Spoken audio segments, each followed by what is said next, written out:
നെഞ്ചുവേദനയും ശ്വാസം മുട്ടലൊക്കെ പതിവായപ്പോ ഇനിയുള്ള കാലം നാട്ടിൽ നിൽക്കാന്ന് വിചാരിച്ച് 37 കൊല്ലത്തെ പ്രവാസവും മതിയാക്കി മക്കളടുത്തേക്ക് പോയതാ. ഒരു മാസം തികഞ്ഞില്ല. തറവാട്ടിലുള്ള ചെറിയ മോന്റെ വക ഒരു തമാശ.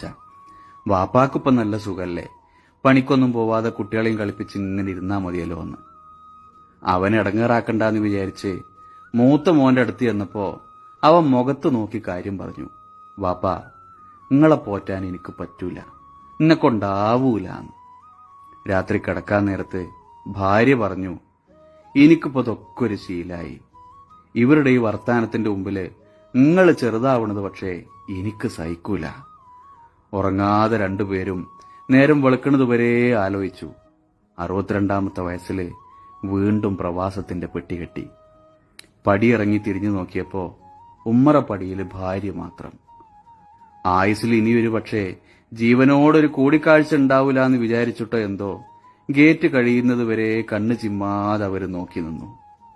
വണ്ടിയിൽ കയറിയപ്പോ അയാൾ ഓർത്തത്, എത്ര വൈകിയാലും വാപ്പാനെ കാത്തിരിക്കാറുണ്ടായിരുന്നേ.